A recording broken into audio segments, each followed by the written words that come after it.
Hello, everyone. Happy Thursday. Thank you for being here, and thank you for sharing this video with other creatives in your life. I am on fire.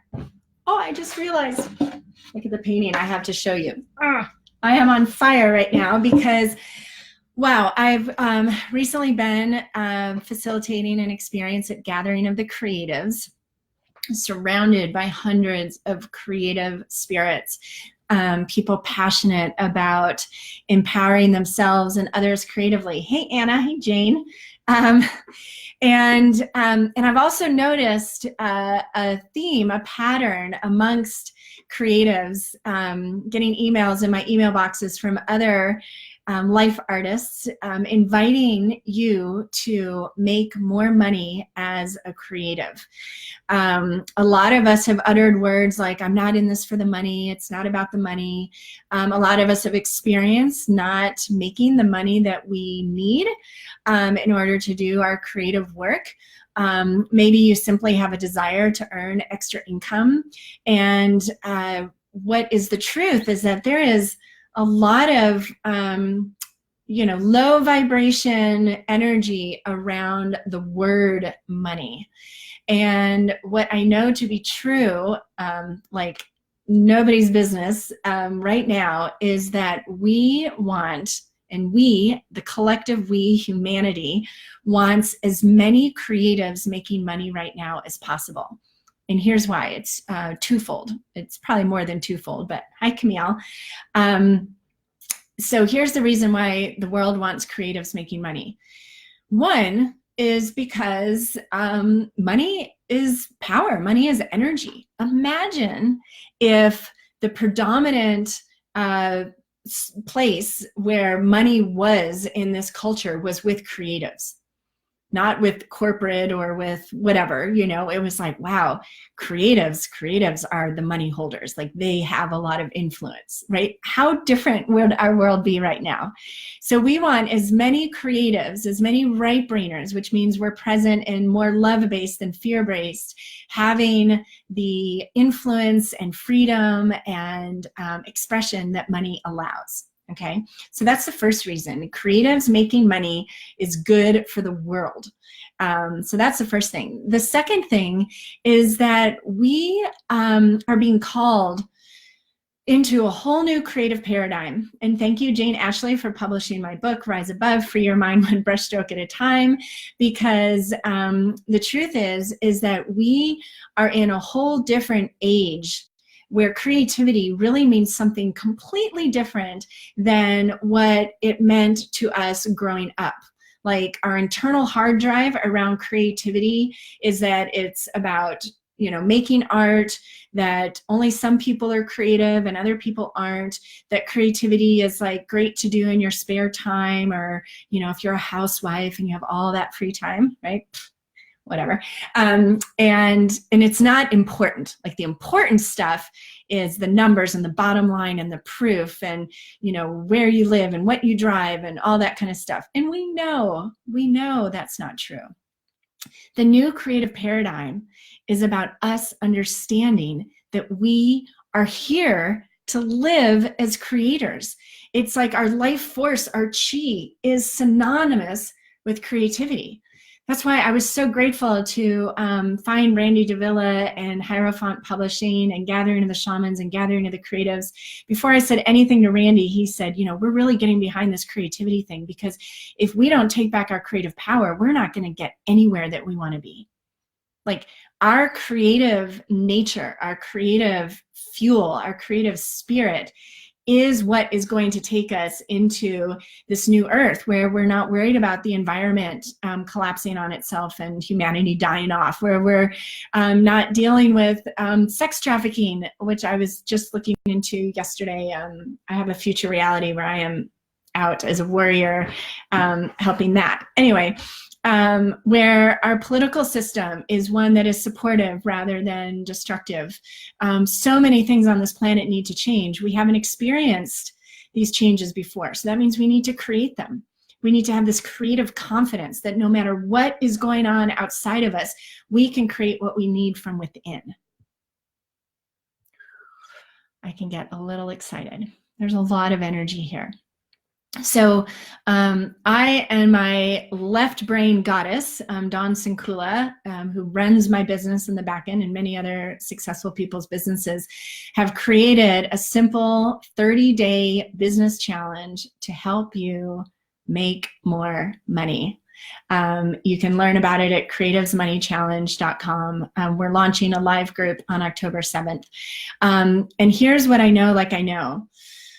All of us creatives, and I do this almost daily, are hungry for a reframe. None of us are in our creative, roles for the money, but we need to really own that you want to make money doing your creative work. Making money as a creative is fabulous. Making money doing what you love is fabulous. Investing, asking other people to invest in creative experiences that will nurture and raise their level of creative confidence is so valuable.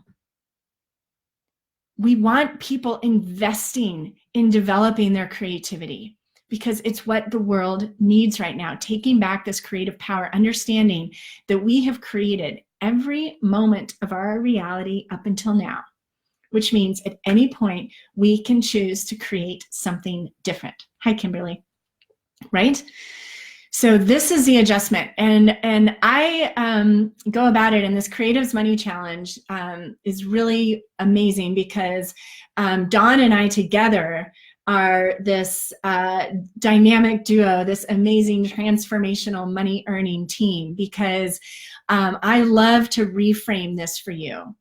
I love to help you understand all the ways and reasons why making money and doing the left brain stuff is valuable. For example, hi Annetta, we're talking about why we want creatives to make more money.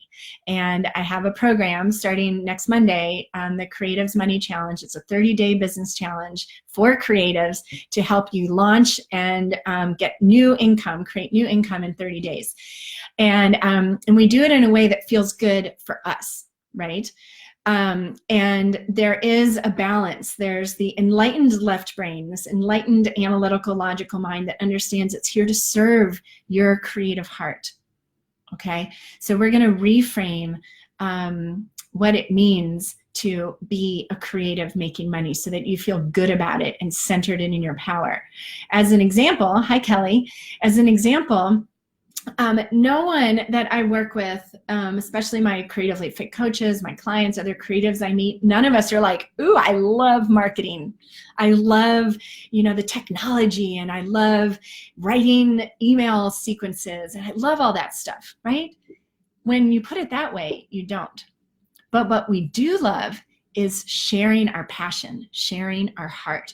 We love empowering others. We love guiding people on a healing journey, creating experiences within which they can learn and grow and create a more authentic personal expression. We love that shit, right? So marketing is sharing. Marketing is educating people. The world needs to understand, and as many different ones of us that are presenting this information, the better. The world and people are dying to understand why investing in their creative development is important and valuable. They have not been taught it at school. They were not taught it sitting around the kitchen table growing up. It's not what the world predominantly still values.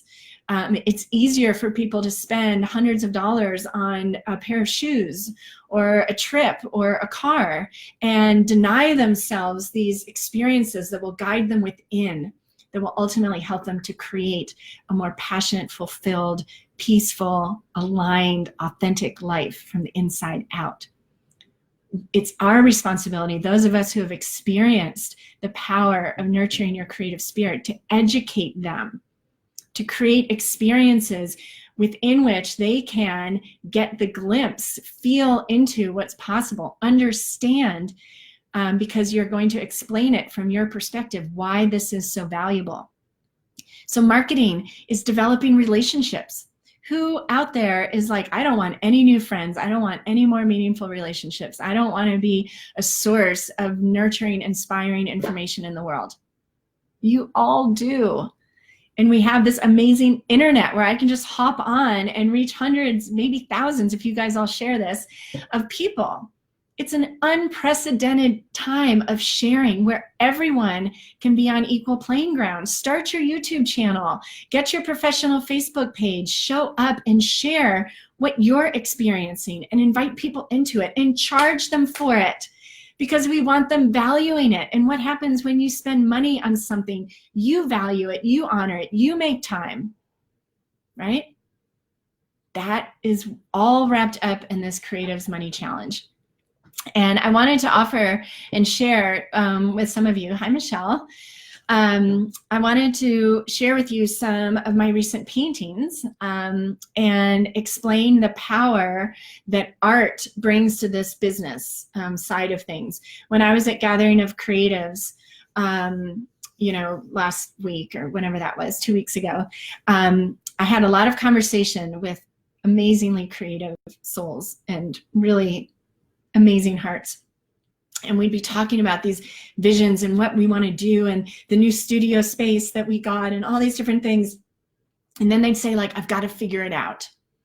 So that logical kind of taskmaster should and have to and need to energy would seep in. Thank you for all the hearts and smiles and everything. I see them. And here's what I love sharing with people.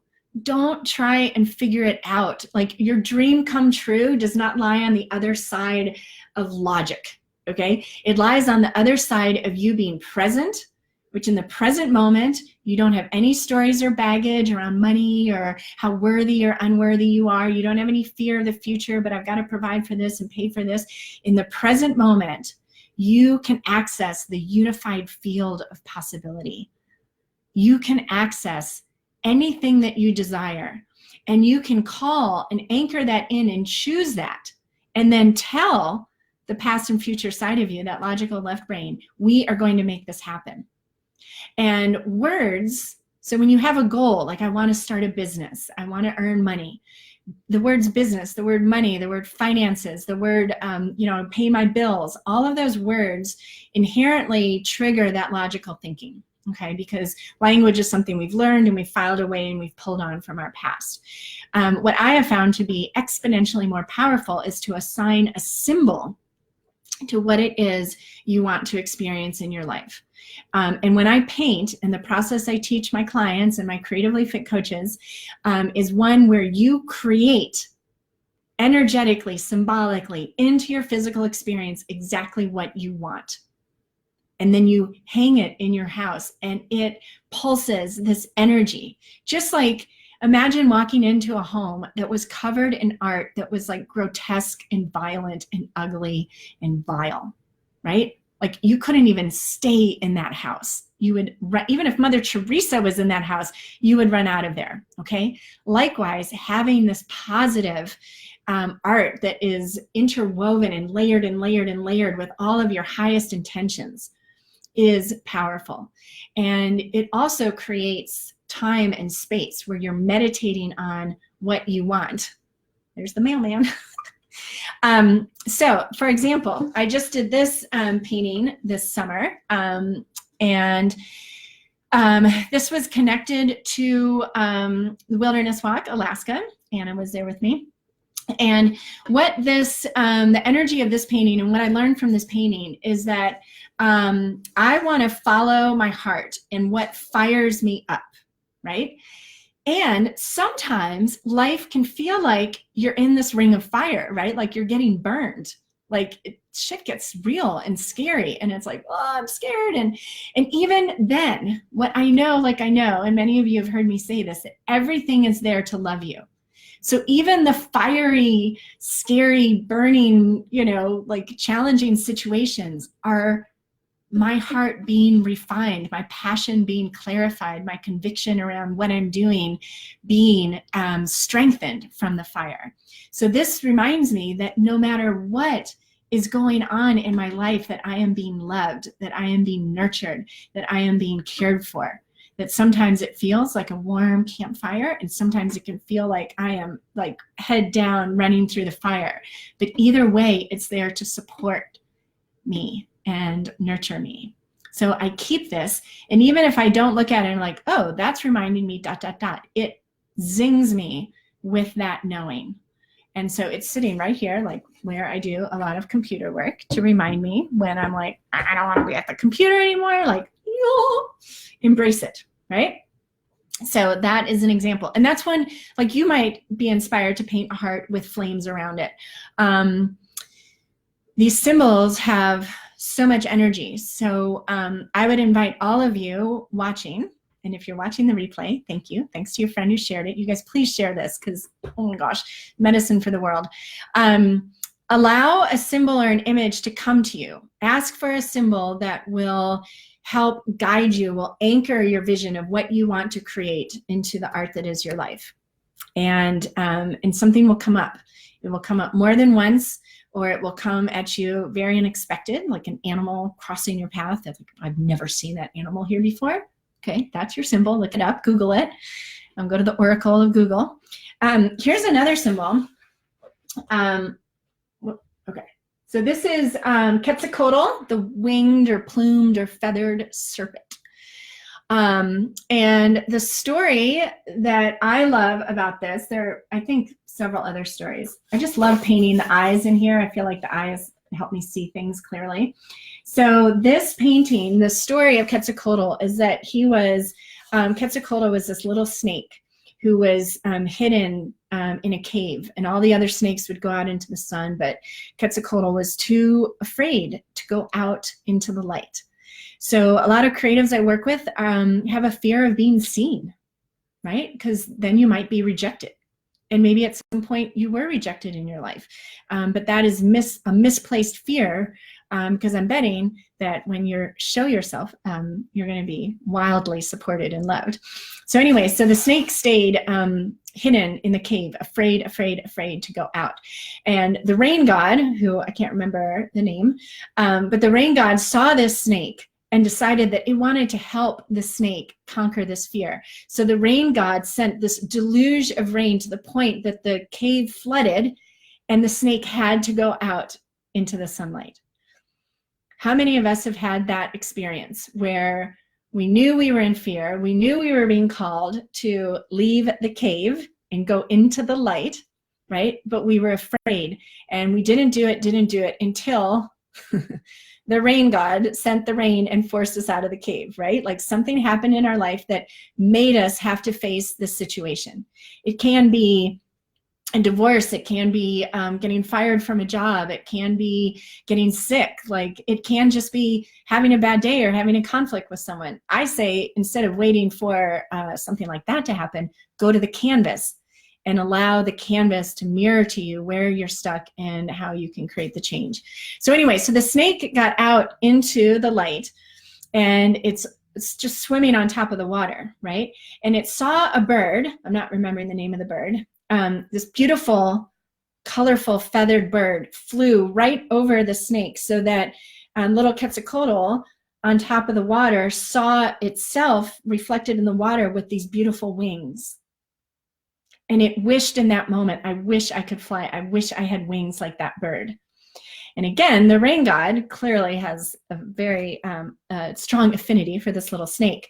And this may be, I'm getting a little fuzzy here, but somehow the snake ended up like raising its vibration, basically. The snake raised its vibration. Oh, I know, just imagining having those wings, those colorful wings. It raised its vibration so much that it actually levitated. It went up, it like merged with the sun, which is symbolic of the divine.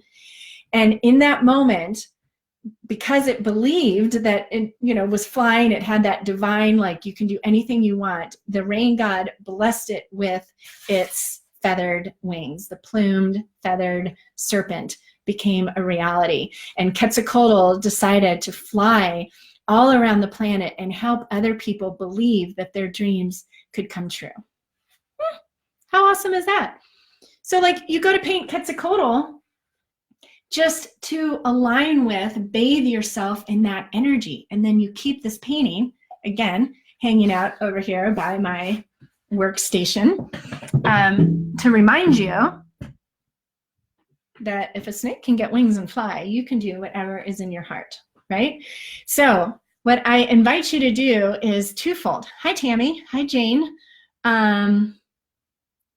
Spell the name of the winged snake. Yeah, right. I will put it in the comments maybe at the end of the live. It's Quetzalcoatl. It's like Quetzalcoatl, something like that. Oh, Rachel. Hi, darling. So we want as many creatives making money. And there is a balance to this, right? All of us always in this online arena, entrepreneurial arena, there's always more like up-leveling of our organization and our online processes. And again, not the stuff we love, but I'm going to make it as painless as possible. And then the other side is the reframing, the visioning, understanding how we truly create change in our business. It comes with understanding our relationship to money, rewriting our story, the energetic imprint we have around making money. Trust me, I didn't used to be able to show up on a Facebook Live and say, I love making money at my work. I love charging people money so that they will value it and honor it. And they come out of my experiences creatively empowered and changed and transformed, and they create more of what they want into the art that is their life. Is that worth it? Hell to the yes, right? And so Creatives Making Money is a 30-day business challenge where at the end you have everything you need to be earning more money, launching a new program, and absorbing, taking back, remembering your creative confidence and your worthiness, and how your relationship to money is so creative, and it can be a passionate, loving, magnetic relationship to money. And the more we can do that, the better the entire planet will be. So if you are a creative making money, if you are an entrepreneur, if you know some, please share this this live here. Allow me to inspire others. And if you feel curious, click the creativesmoneychallenge.com that's at the top of in the title of this live, and check out this program. It starts on October 7th. It's a 30-day business challenge, 30 simple steps, one each day, that will create new money opportunities for you. And P.S., it doesn't expire in 30 days. We had kind of our first beta group do the program in April, and they have full access, and they will be right back in, maybe doing the 30 days again, or expanding upon it, feeding on the energy in our private Facebook group. So Creatives Making Money is an ongoing attunement, alignment, creating coherent energy all around you, creating your most abundant, financially rewarding, creative business, and doing it shamelessly, out loud, with a feeling of organization and grounding that this left brain type structure can hold for you. So, geez, thanks you guys for joining in. Hi, Nikki. Riley, hey, baby. Okay, so Riley is a creative getting ready to make money. She is my daughter, who's 18. She's currently traveling around Europe and the greater European area. She's in Ireland right now, and you can find her on Instagram at Riley_Eden, and on Facebook you see her there. And she's taking gorgeous photos, and her website is going to be up soon. She is wanting to empower young people to create the life that they want, that is in alignment with their values, and she's doing a super funny vlog. Her and her friend are vlogging, and they're hysterical. Riley, I have to say, when you guys stick out your tongue, it's just like you used to do when you were little. So anyway, thanks you guys. Please share this with your friends. Creatives, let's make lots and lots of money, shall we? And then we will all reap the benefits of a planet and people who value how powerfully creative you are. Okay, bye everybody. Bye, Ry, you got me all teary.